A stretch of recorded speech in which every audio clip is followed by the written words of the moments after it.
In the rarefied world of Condé Nast publishing, tempests are not unusual. But the latest storm swirling inside Vanity Fair has managed to pierce the protective gloss of the magazine's storied halls.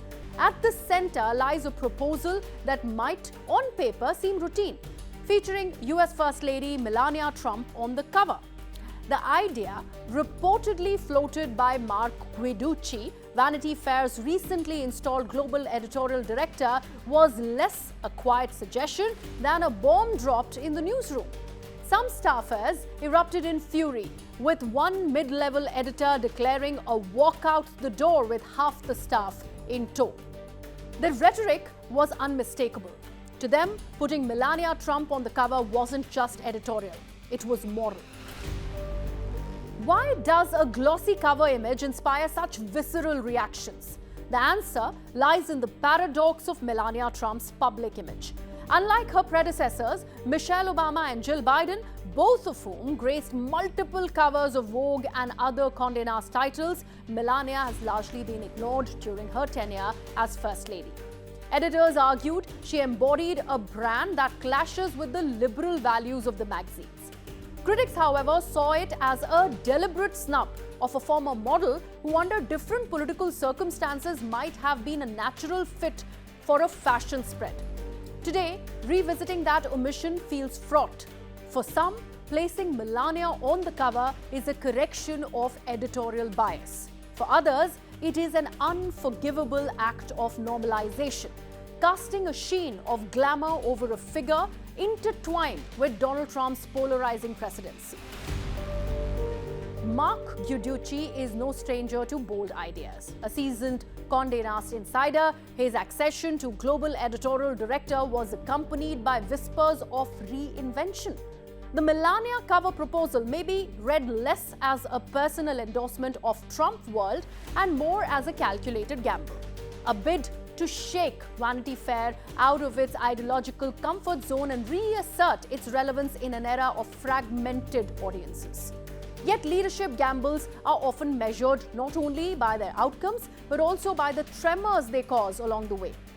Inside Vanity Fair, staffers argue that such a move would tarnish the magazine's reputation as a bastion of progressive cultural critique.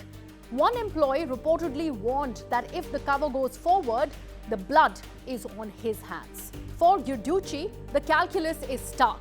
Does he risk internal mutiny to capture external buzz, or preserve harmony by retreating?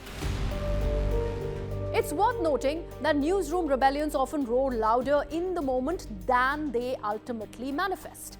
Some insiders already dismiss the threats of walkouts as empty.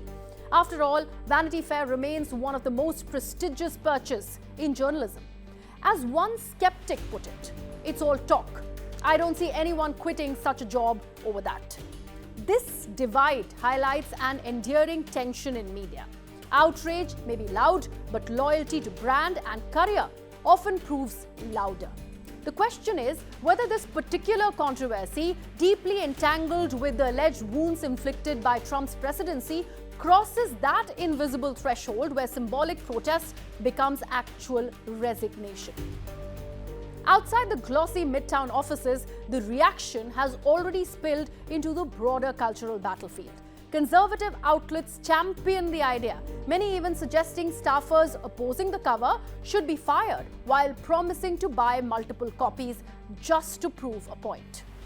The battle lines are thus drawn not only within Vanity Fair but across America's polarized media landscape.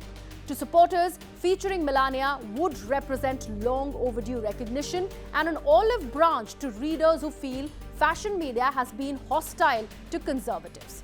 To detractors, it risks whitewashing the Trump legacy under couture lighting. At its heart, this saga is about more than one glossy cover. It's about what Vanity Fair wants to be in 2025.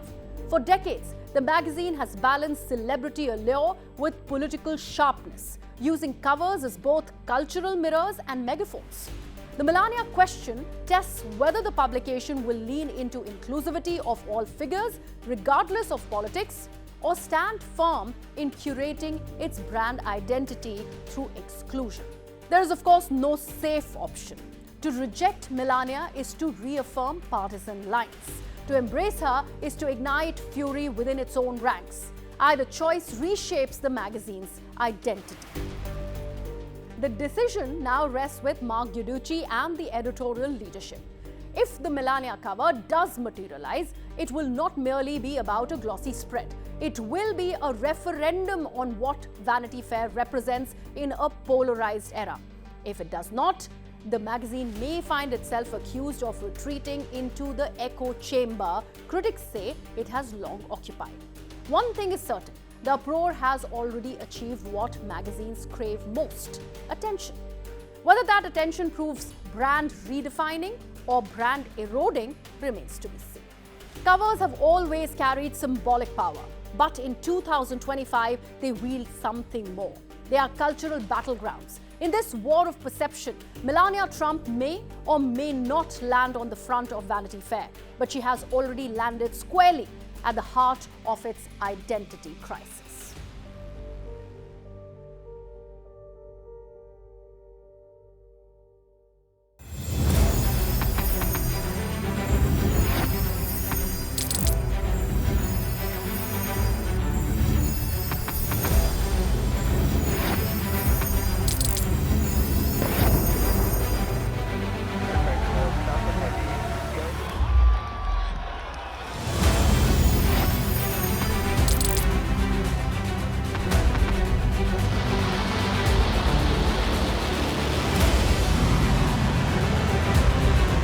Been fighting so long and so hard that they don't know what the they're doing.